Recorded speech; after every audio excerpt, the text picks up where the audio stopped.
అలానే విశేషరావు, అమెరికా అధ్యక్షుడు ట్రంప్ తాను కన్నెర్ర చేస్తే ప్రపంచమే స్మాష్ అవుతుంది అనేటువంటి కలలు కంటున్నటువంటి అధ్యక్షుడు. కానీ ఇరాన్ చుక్కలు చూపిస్తుంది. అందుకే ఇప్పుడు బంకర్లోకి వెళ్లాల్సినటువంటి పరిస్థితి ఏర్పడింది అనేది ప్రపంచవ్యాప్తంగా వినిపిస్తూ ఉంది. నిజంగా ఇరాన్ అమెరికా అధ్యక్షుడు ట్రంప్ బంకర్లోకి వెళ్ళేంత ఆయుధాలను ప్రయోగిస్తుందంటే సి మైన్స్ అనేటువంటి వాటిని ఉపయోగిస్తుంది. ఆ కారణం చేత అమెరికాకు సంబంధించినటువంటి ఆయిల్ నౌకలు ఏవి వచ్చినా కానీ ఇమీడియట్గా పేల్ చేస్తున్నాయి అని చెప్పి తెలుస్తుంది. హార్ముజ్ జలసంధి నుంచి అమెరికాకి లేదా అమెరికా సపోర్ట్ చేస్తున్నటువంటి దేశాలకు సంబంధించిన నౌకలు ఏవి వచ్చినా కానీ సి మైన్స్ తోటి పేల్ చేస్తున్నాయి. 1 లీటర్ ఆయిల్ కూడా అమెరికాకి లేదంటే అమెరికాకి సపోర్ట్ చేస్తున్నటువంటి యూరోప్ కంట్రీస్కి సరఫరా కాకుండా ఇరాన్ అడ్డుకుంటుంది. సరిగ్గా ఇదొక్కటే చాలు అమెరికాని ముంచేయటానికి, అమెరికాని కంప్లీట్గా క్లోజ్ చేయడానికి ఇరాన్కి. కారణం ఏంటంటే సి మైన్స్ అంటే జనరల్గా భూముల్లో మనకి మైన్స్ పెడతారు మావోయిస్టులు. ఆ మైన్స్ పెట్టినప్పుడు వెహికల్స్, పోలీస్ వెహికల్స్ లేదా పొలిటీషియన్స్ వెహికల్స్ ఎవరు వస్తే కనుక టార్గెట్లో ఉన్నటువంటి వాళ్ళు ఇమీడియట్గా ఆ మైన్స్ని ఫిల్ చేస్తారు. దాంతో వాళ్ళ ఆపరేషన్ సక్సెస్ అవుతుంది. అలాగే నీళ్ళల్లో హార్ముజ్ జలసంధి దగ్గర ఇరాన్ వాళ్ళు సి మైన్స్ పెట్టారు, అంటే సముద్రంలో మైన్స్ని ఏర్పాటు చేశారు. ఈ మైన్స్ని అమెరికాకు సంబంధించినటువంటి సబ్మెరైన్స్ కనుక్కోలేవు, వాళ్ళ రాడార్లు కనుక్కోలేవు. బట్ ఇరాన్కి మాత్రమే తెలిసినటువంటి సి మైన్స్, వాటిని అమెరికా మద్దతు కంట్రీల యొక్క నౌకలు వచ్చినప్పుడు పేల్చేస్తున్నాయి.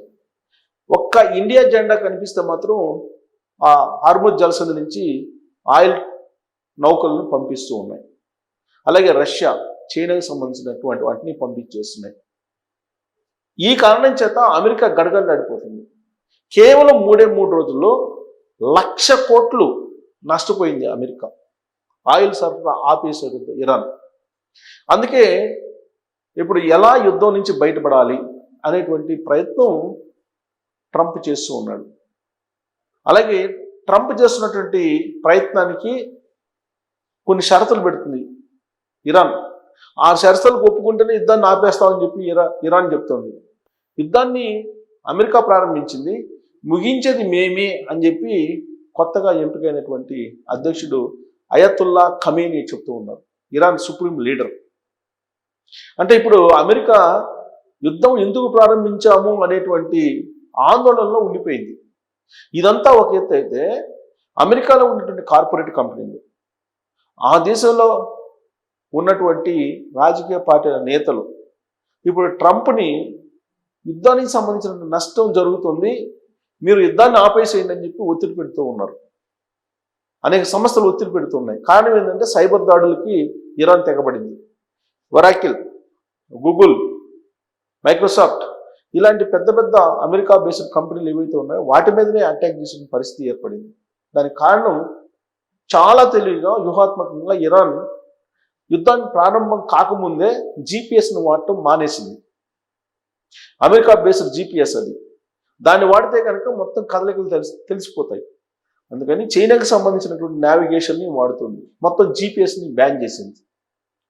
కానీ సైబర్ దాడులకి చేయడానికి మాత్రం అమెరికా మీద ఎక్కువ పెట్టింది. చైనాకి సంబంధించినటువంటి నావిగేషన్ తోటి అమెరికాలో ఉండేటువంటి మల్టీనేషనల్ కంపెనీలు, అమెరికాకు సంబంధించినటువంటి రక్షణ కార్యాలయాల మీద సైబర్ అటాక్కి సిద్ధమైంది.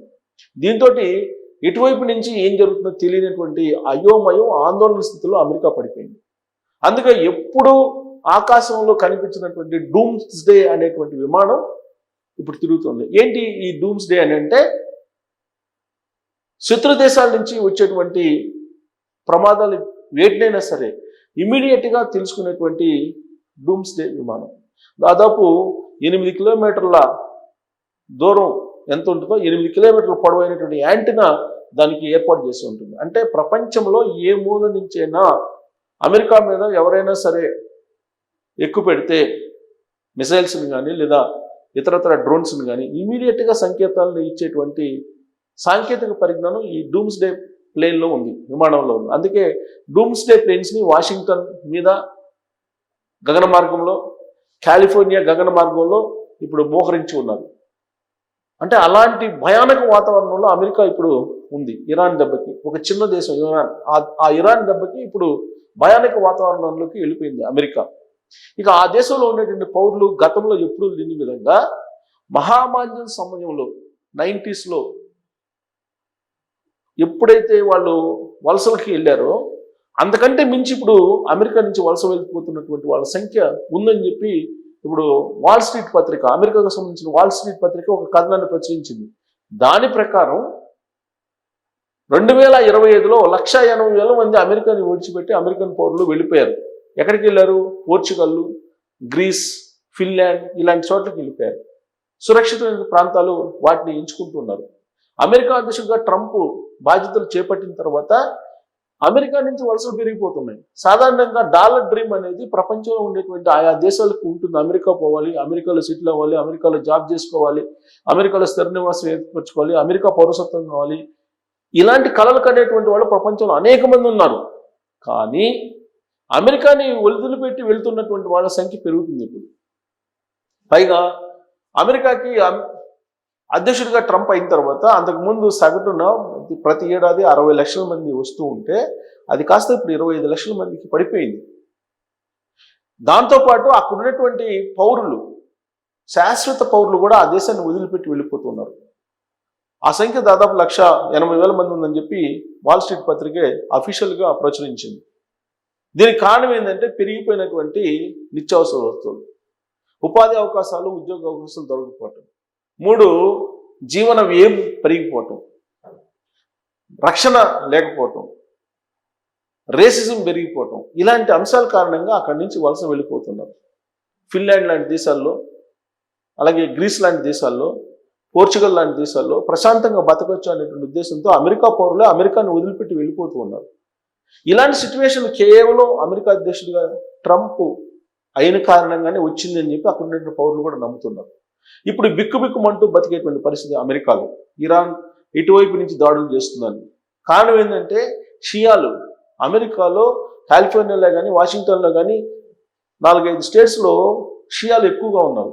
వాళ్ళు ఎటువైపు నుంచి స్లీపర్ సెల్స్ రూపంలో వచ్చి దాడులు చేస్తారో తెలియనటువంటి సిచ్యువేషన్. వాషింగ్టన్ డీసీలో వైట్ హౌస్ మీద ఒక వ్యక్తి దూసుకు వెళ్ళాడు వెహికల్లో. సో ఇలాంటి ఆత్మాహుతి దాడులు కూడా జరిగేటువంటి అవకాశం ఉందని చెప్పి భయపడుతూ ఉన్నట్టు పరిస్థితి. దీనికి తగ్గట్టు అమెరికా ఆర్థికంగా చితికిపోతుంది గతంలో ఎప్పుడు లేని విధంగా. కేవలం 3 రోజుల్లో 1,00,000 కోట్ల రూపాయలు నష్టపోయింది. హార్ముజ్ జలసంధిని ఇరాన్ మూసివేయటం కారణంగా అంటే మీరు అర్థం చేసుకోవచ్చు. సీ మైన్స్ పెట్టి భయానకంగా పేల్చేస్తుంది ఇరాన్ అమెరికా నౌకల్ని, ఆయిల్ నౌకల్ని. సో దీంతో ఏమీ చేయలేని పరిస్థితుల్లో ట్రంప్ బంకర్లో నుంచి ఇప్పుడు యుద్ధాన్ని ఏ విధంగా ఆపుకోవాలి అనేటువంటి ప్రయత్నం చేస్తుంటే ఇరాన్ కొన్ని షరతులు పెట్టిందని చెప్పి తెలుస్తుంది. ఆ షరతుల్లో ప్రధానంగా 3 షరతులు. ఒకటి ఏంటంటే ఇప్పుడు యుద్ధం కారణంగా నష్టపోయినటువంటి ప్రతి పైసా కూడా ఇజ్రాయెల్, అమెరికా పెట్టుకోవాలి. భవిష్యత్తులో మళ్ళా మేము యుద్ధం చేయమని చెప్పేసి అంగీకారం రావాలి. 3 అంతర్జాతీయ సమాజంలో ఇరాన్ పౌరులకు మానవ హక్కులు కల్పించాలి. ఇది ఇలాంటి డిమాండ్లు పెడుతున్నారు. ఈ డిమాండ్లు ఒప్పుకుంటే అమెరికాతో మేము యుద్ధం మానుకుంటాం, లేదంటే మేము యుద్ధం ఎప్పుడు ఆపేయాలో మాకు తెలుసు అని చెప్పి అమెరికాకే వార్నింగ్ ఇస్తుంది ఇరాన్. అంటే ఇప్పుడు యుద్ధంలో ఎవరిది పై చెయ్యి అని చెప్పి మీకు అనిపిస్తుంది అనేది కామెంట్ చేయొచ్చు. Thank you.